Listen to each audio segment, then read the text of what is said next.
नाजरीन, आपका फिर एक बार इस्तकबाल है हम बदलेंगे देश बदलेगा पर।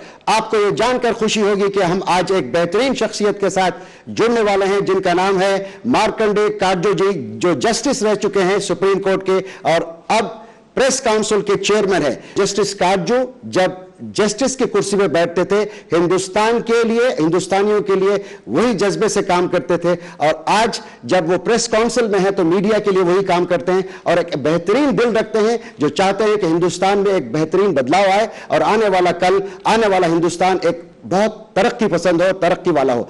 इस बात को, इस सब्जेक्ट को लेकर हम बात करेंगे जस्टिस काटजू से। वो ये है कि The vision of Justice Katju for India of tomorrow। Justice Katju, आपका इस्तकबाल है हमारे इस प्रोग्राम में जिसका नाम है हम बदलेंगे देश बदलेगा। मैं ये कह सकता हूं कि आप हिंदुस्तान को एक दिशा देने में कामयाब रहे अपने जुडिशरी के डेलिब्रेशन से और आज मीडिया के चेयरमैन की हैसियत से भी और as a good citizen, as a very responsible citizen, आप क्या समझते हैं कि किस तरीके का हिंदुस्तान होना चाहिए? जो हिंदुस्तान में देखना चाहता हूँ वो खुशहाल हिंदुस्तान, जिसमें गरीबी ना हो, बेरोज़गारी ना हो, महंगाई ना हो, अच्छी एजुकेशन हो। क्योंकि आज 80 से ज़्यादा फीसदी हमारी जनता बड़ी गरीबी, महंगाई, बेरोज़गारी और हेल्थ केयर प्रॉब्लम से जूझ रही है जी। इन सब से निजात पाना बहुत ज़रूरी और कोई वजह नहीं कि हम नहीं पा सकते। देखिए 1947 में हमारे पास बहुत ज़्यादा इंजीनियर्स नहीं थे, साइंटिस्ट नहीं थे, टेक्नीशियन नहीं थे, डॉक्टर नहीं थे, इंडस्ट्री नहीं थी। आज 2012 में बिल्कुल सिचुएशन बदल गई, ट्रांसफॉर्म्ड है। हज़ारों बड़े आउटस्टैंडिंग इंजीनियर्स हैं, टेक्नीशियंस हैं, साइंटिस्ट हैं, डॉक्टर्स हैं, मैनेजर्स हैं। तो कोई वजह नहीं कि हम एक मॉडर्न इंडस्ट्रियल स्टेट जैसे वेस्ट यूरोप या नॉर्थ अमेरिका में है वैसा न बन जाए। अगर सही दिशा में चलें 10-15 साल में हम ये कर सकते हैं। क्योंकि देखिए सबसे बुरी चीज़ होती है दुनिया में गरीबी। गरीबी मिटाना हम लोग का ऑब्जेक्ट होना चाहिए जी।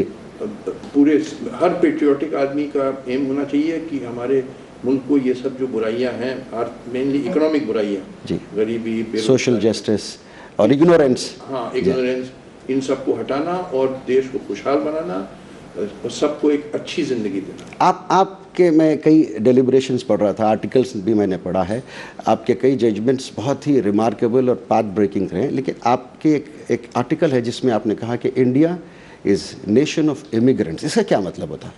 देखिए ये कॉमन सेंस है कि लोग माइग्रेट करते हैं from uncomfortable areas to comfortable areas. जी। हर इंसान आराम चाहता है। बिल्कुल।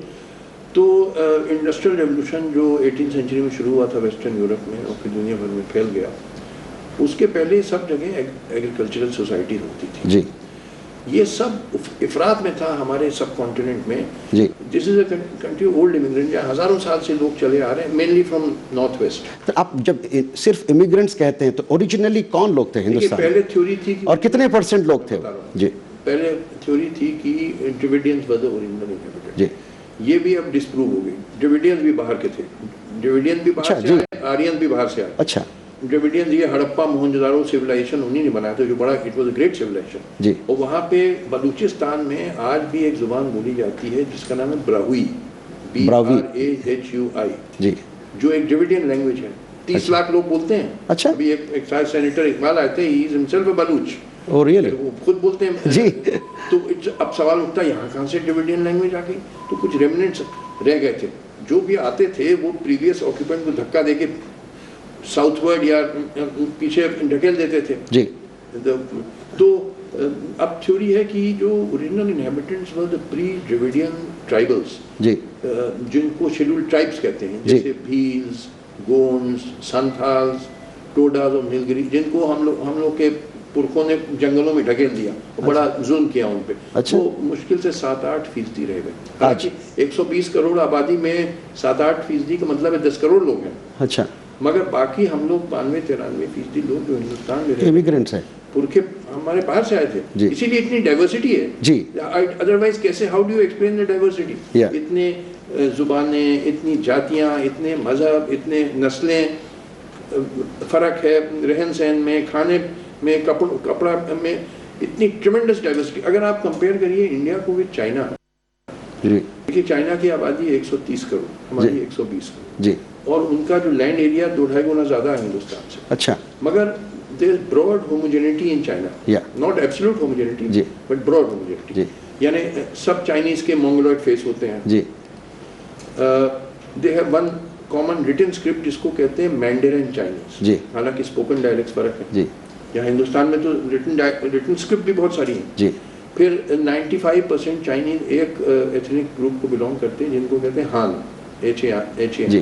तो ब्रॉड होमोजेनिटी है चाइना, मगर यहाँ डाइवर्सिटी बहुत ज़्यादा। अच्छा, 1857 की जो म्यूटिनी थी, वो म्यूटिनी से पहले वाला प्री म्यूटिनी का हिंदुस्तान कैसा था? बिकॉज आपने कहा डाइवर्स्ड लोग थे, तरह तरह के मजहब, तरह तरह के लोग सारी दुनिया से यहाँ आ चुके थे। देखिए 1857 के पहले कोई कम्युनल प्रॉब्लम नहीं था हिंदुस्तान। बिल्कुल नहीं।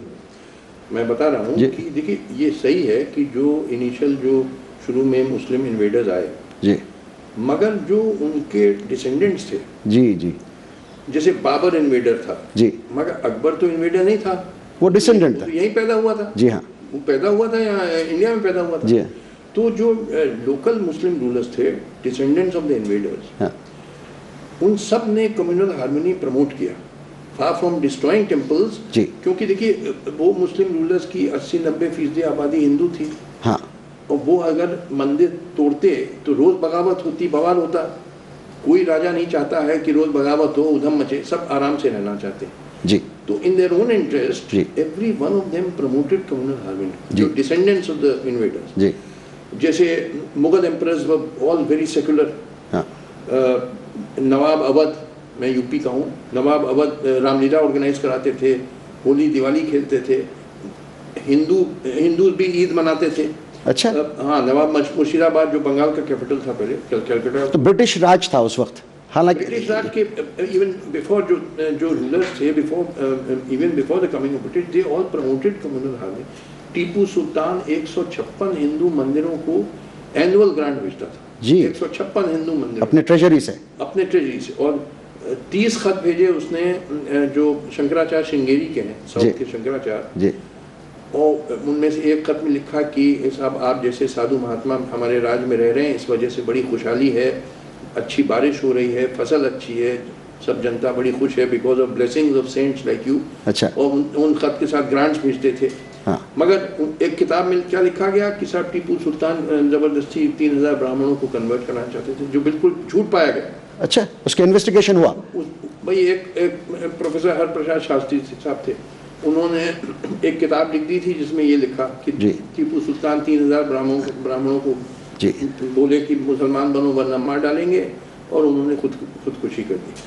तो ये किताब जब इलाहाबाद यूनिवर्सिटी के स्टूडेंट्स ने लिखाया प्रोफेसर BN पांडे को, जी। जो इलाहाबाद यूनिवर्सिटी के हिस्ट्री के प्रोफेसर थे, तो प्रोफेसर BN पांडे ने चिट्ठी लिखी प्रोफेसर ये महामहोपाध्याय हरप्रसाद शास्त्री, जी। Professor of Sanskrit in Calcutta university, जिन्होंने वो किताब लिखी थी कि साहब what is the source of your information. जी, जवाब आया कि source of information is the Mysore gazetteer. अच्छा, तब प्रोफेसर BN पांडे ने चिट्ठी लिखी टू प्रोफेसर श्रीकांतैया, जी जो मैसूर यूनिवर्सिटी में हिस्ट्री प्रोफेसर जी। थे, और ये टीपू सुल्तान वहीं के थे, मैसूर के। तो जवाब आया प्रोफेसर श्रीकांतैया का कि ये बिल्कुल झूठ है, no such reference in Mysore गेजेटियर, बल्कि सच्ची बात है कि 156 हिंदू मंदिरों को टीपू सुल्तान एनुअल ग्रांट भेजता था। उसका प्राइम मिनिस्टर एक हिंदू था जिसका नाम था पुनैया, उसके आर्मी का कमांडर इन चीफ एक हिंदू था जिसका नाम था कृष्णा राव जी, और वो शंकराचार्य श्रृंगेरी को एनुअल ग्रांट, वो 30 खत लिखे जो अभी भी सर्वाइव जी। हैं, उनमें ग्रांट्स, उसके साथ ग्रांट भेजता। तो सोचिए हमारी हिस्ट्री बुक सब फॉल्सिफाई करेगी, अच्छा, जहाँ अंग्रेजों ने लिखी ताकि हिंदू मुसलमानों को नफरत। अच्छा, आप हिस्ट्री बुक में ये तो पाएंगे कि महमूद गजनी ने सोमनाथ मंदिर तोड़ा, मगर ये नहीं पाएंगे कि टीपू सुल्तान 156 हिंदू मंदिरों को एनुअल ग्रांट देता। ये जानबूझ के सप्रेस कर। मैं यहाँ पे क्योंकि वक्त हो रहा है, एक छोटा सा ब्रेक मुझे लेना पड़ेगा। नाजरीन आप कहीं जाइएगा नहीं, मैं अभी लौट कर आता हूँ। नाजरीन आपका फिर एक बार इस्तकबाल है हम बदलेंगे देश बदलेगा पर। मार्कंडे काटजू जी, अकबर बादशाह सेक्युलरिज्म को मजबूत बनाने में बहुत बड़ा रोल प्ले किया, ये आपने कहीं कहा है। देखिए अकबर मेरे राय में ही was the greatest ruler in the world has ever seen. India ही नहीं, दुनिया ने ऐसा रूलर देखा नहीं। Greatest in the history of all history. Ashok के बारे में सुनते हैं, वो भी बहुत ग्रेट रूलर था, मगर उसके बारे में इतना मटेरियल अवेलेबल नहीं है। अशोक के बारे में जो मटेरियल है वो एडिक्स, रॉक एडिक्स, केव एडिक्स वगैरह में है। अकबर के बारे में बहुत मटेरियल अवेलेबल है जी। अबुल फजल की अकबरनामा एंड वेरियस अकबरी। अकबर ने पाया कि ये कंट्री ऑफ डाइवर्सिटी है जी, इसको यूनाइटेड रखना है, एक ही तरीका है, सबको बराबर इज्जत देनी होगी, हर कौम को। और उसने हाईएस्ट पोस्ट पे हिंदूज को रखा, अच्छा। मुस्लिम्स को भी रखा, अच्छा। मगर हिंदूज को भी रखा। जैसे Raja Todarmal was the finance minister of India, पूरी फाइनेंस चलाता था पूरा इंडिया को, यूनाइटेड इंडिया। बड़ा Raja Todarmal was finance minister of India, he was a Hindu, practising Hindu. अपनी वो आइडल्स में रखता था, प्रैक्टिस कर। राजा बीरबल, मान सिंह हाईएस्ट पोस्ट पे कमांडर्स ऑफ द आर्मी थे। उसकी पॉलिसी थी सुलह ए कुल की, which mean universal toleration of all religions. देखिए, लिव एंड लेट लिव। हाँ, वो दीन इलाही तो फेल हो गया। He wanted to found a common religion, that failed, but he was successful in his policy of सुलह ए कुल, which means universal toleration of all religions। बहुत कम लोग जानते हैं। And he was 200 years ahead of his time। आप सोचिए, अकबर पैदा हुआ था 1542 में और मर गया 1605। उस वक्त यूरोप में कत्लेआम हो रहा था मजहब के नाम पे। Catholics, Protestants, not only men, बच्चे, औरतों, सबको गले काट जाते थे। और similarly Protestants, massacre of humanity, massacre of humanity. Protestants were massacring Catholics, Catholic massacring Protestants, and both massacring the Jews. ये हाल था यूरोप में उस टाइम। और उस टाइम पे अकबर के यहाँ सब पीसफुल कंडीशन थी। He did not tolerate any communalism or attack on each other religion. सबको equal respect by the policy of सुलह ए कुल। He is the creator of modern India. आज जो कुछ आज हम लोग हैं, ये समझ लीजिए, और उसी की पॉलिसी पंडित नेहरू ने आगे बढ़ाई। अच्छा। Pandit Nehru was a continuer of Akbar's policy. जहाँ तक 1857 की आपने बात करी, मैं बता रहा जी, 1857 के पहले कोई कम्युनल प्रॉब्लम नहीं था। सब Hindus used to celebrate Eid, Muharram में भी पार्टिसिपेट करते थे। Muslim used to celebrate Holi, Diwali, कोई प्रॉब्लम थे, रिलीजियस डिफरेंसेस थे, बट हेट्रेड नहीं थी, एनमिटी नहीं थी। दे वर लाइक ब्रदर्स जी। 1857 में हुआ क्या, जो Hindu and Muslim jointly fought against the British जी। उस म्यूटिनी को सप्रेस करने के बाद then British realized that only way to control this country was divide and rule। तो सारे कम्युनल राइट शुरू होते हैं आफ्टर 1857। उससे पहले कोई हिस्ट्री नहीं। ये 1857 के बाद जो पॉलिसी आई कि अब डिवाइड करना, जहर बोना है, हिंदुओं मुसलमानों को लड़वाना है जी, उसके बाद कम्युनल राइट शुरू होते हैं। कैसे व्हाट वाज द अंग्रेज कलेक्टर, बड़ा सिंपल तरीका, अंग्रेज कलेक्टर जी बुलाता था सीक्रेटली रात को पंडित जी को, पैसा देता था कि कल से तुम मुसलमानों के खिलाफ बोलो, और इसी तरह रात को मौलवी साहब को बुलाता था, चुपके से पैसा देता था, कल से हिंदुओं के खिलाफ बोलो। और यही जहर बोते बोते 1947 का पार्टीशन हुआ। ये देखिए, otherwise there was no problem at all जी। सब आर्टिफिशियली क्रिएटेड कम्युनलिज्म आया by the Britishers, by their policy of divide and rule. अच्छा, यहाँ एक सवाल, अब नया एक मैं थोड़ा इसको हट कर बात करूंगा कि इंडिया में वैल्यू सिस्टम्स की बहुत गिरावट आई है। ये आपका मानना है? आपने कहा कि भाई आज जो हिंदुस्तान है ट्रांजिशन में एक पेन टेकिंग पीरियड से हम गुजर रहे हैं, तो इसमें वैल्यू सिस्टम्स बहुत गिर गए। ये आप समझते क्यों गिरे हैं वैल्यूज? देखिए, एक तो कमर्शलाइजेशन बहुत हो गया जी सोसाइटी में जी। आज हाल ये है कि even young people, I am sorry to say, young people में होना चाहिए आइडियलिज्म जी as compared to older people, young people, but I find most of the young people, what to say of elder people जी, जो middle class people, they are utterly selfish and unpatriotic। So sad actually। They want to get into IAS or PCS or in some government service or in some firm or go to America। देश से प्रेम में मुझे बहुत कम लोग, even young people जो जिनमें होना चाहिए। आई एम सॉरी टू, तो where is the mistake happening? आप क्या लगता है कि बहुत हो गया? नहीं, उसका आएगा, उसका देखिए nature throws up a reaction. Good people will come up, but it will take time. यहाँ पे इंडिया को रीजनरेशन होएगा, मगर इसमें टाइम काफ़ी लगेगा। मेरे ख्याल में 10, 15, 20 साल लग सकता है। तो ट्रांसिशन जिस ट्रांसिशन की आप बात कर रहे हैं, जैसे पास्ट कल्चरल वैल्यूज़, एथिक्स और फ्यूडल और कम्युनलिज्म, ये सारी चीज़ों में आप कैसे देखते हैं कि? देखिए, बड़ी सिंपल सी चीज़ है, हम बढ़ रहे हैं फ्रॉम फ्यूडल सोसाइटी, सामंती समाज से टुवर्ड मॉडर्न इंडस्ट्रियल सोसाइटी, और वो ज़रूरी है क्योंकि जब तक मॉडर्न इंडस्ट्री लार्ज स्केल में नहीं आएगी जी, और साइंस और टेक्नोलॉजी हर कोने कोने में देश में नहीं चलेगा, तब तक गरीबी नहीं हट सकती जी। तो हमको इस प्रोसेस को हेल्प करना है जी, और जल्दी से जल्दी ये ट्रांजिशन पीरियड पार करें विद लेसर पेन। कुछ तो पेन होगा, मगर हमको कोशिश करना है to reduce the pain, to shorten the transition period. That can be done by promoting scientific ideas and combating feudal ideas like casteism, communalism, superstitions. हमको इसको कॉम्बैट करना, और ये ड्यूटी हर पेट्रियोटिक हिंदुस्तानी की है कि हमको ये पिछड़े ख्यालात पे अटैक करिए, casteism, communalism and superstition, and promote scientific and rational ideas. ये ट्रांजिशन चल रहा है, इसमें आपको नहीं लगता कि हमारे जो एंसेस्टर्स के वैल्यू सिस्टम्स थे, एथिक्स थे, रिलीजियस प्रिंसिपल्स थे, ये जो अच्छाइयाँ थी, आपको नहीं लगता कि हम अच्छाइयों को भी कहीं हर्ट कर रहे हैं मॉडर्नाइजेशन की वजह से और वेस्टर्नाइजेशन की वजह से? The good points of the old culture should not be rejected. Only the bad things in our old culture like casteism, communalism, backwardness, that should be rejected. अच्छी जो चीज़ें हैं पुरानी, उनको बल्कि उनको और डेवलप करना है, the good points in our culture. तो हम नहीं कह रहे हैं कि पूरी कल्चर रिजेक्ट हो जाए, मगर सर्टेनली हमारे कल्चर में बहुत कूड़ा करकट भी है, बड़ा कचरा भी है जी। Things are good, some things are bad also, we have to reject the bad things. अच्छा, मैं यहाँ पे छोटा सा ब्रेक लूँगा जस्टिस काटजू जी। नाजरीन, आप कहीं जाइएगा नहीं, हम अभी लौट कर आते हैं। नाजरीन, आपका फिर एक बार इस्तकबाल है हम बदलेंगे देश बदलेगा पर। हम बात कर रहे हैं जस्टिस मार्कंडे काटजू जी से। मैं ब्रेक पे जाने से पहले आपसे पूछ रहा था कि मीडिया के बारे में आपने कहा कि media is dividing the nation, वजह क्या हुई है इसकी? देखिए, मीडिया का इस ट्रांजिशनल एज में रोल होना चाहिए to help society get over the transition जी, और मॉडर्न इंडस्ट्रियल एज में सोसाइटी को लाना, जो यूरोपियन मीडिया ने प्ले किया था जब यूरोप का ट्रांजिशन हो रहा था 17 to 19 सेंचुरी जी। तब great writers like Rousseau, Voltaire, Thomas Paine वगैरह ने बहुत समाज की मदद की to quickly pass through this transformation period. हालांकि कई सौ साल लगे, मगर मदद करी थी इस प्रोसेस में जी।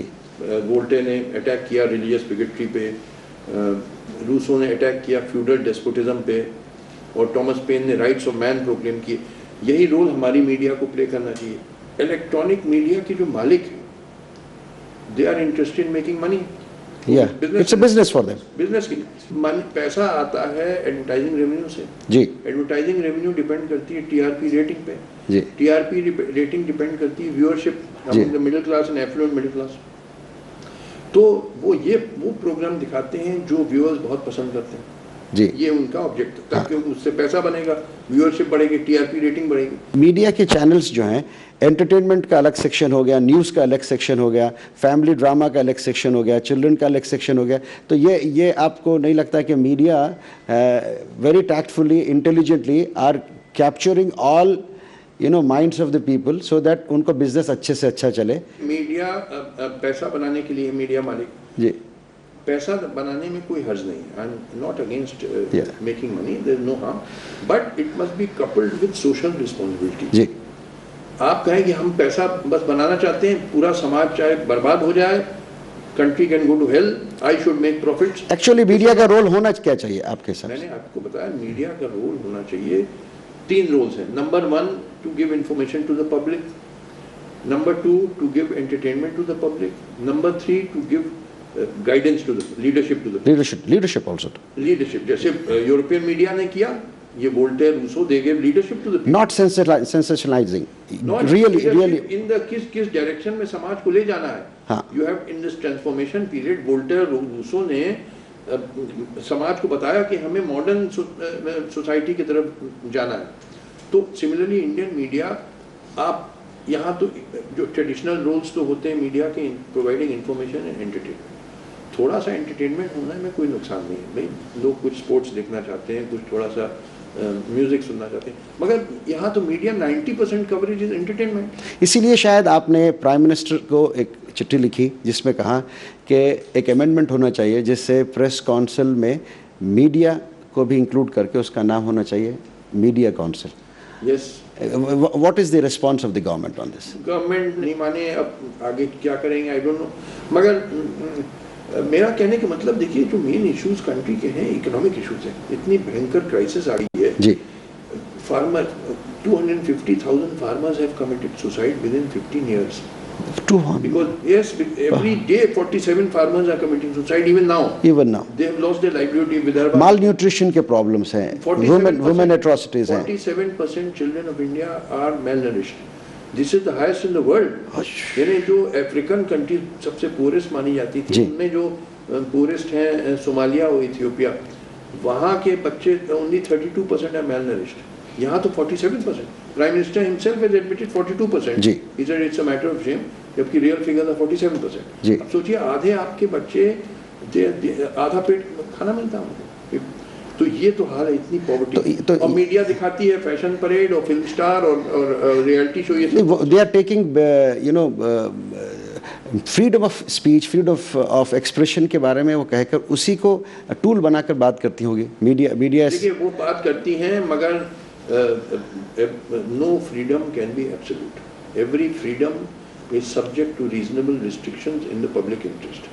कोई फ्रीडम एब्सोल्यूट नहीं, कोई नहीं होता। आपको सोशल मीडिया पे फ्रीडम की बात करते हैं, कई जजमेंट्स कोर्ट्स, इंडियन कोर्ट्स के भी आ चुके हैं जिसमें रिमूविंग ऑफ ऑब्जेक्शनेबल मटेरियल कहा है, लेकिन कोई निकालता नहीं है।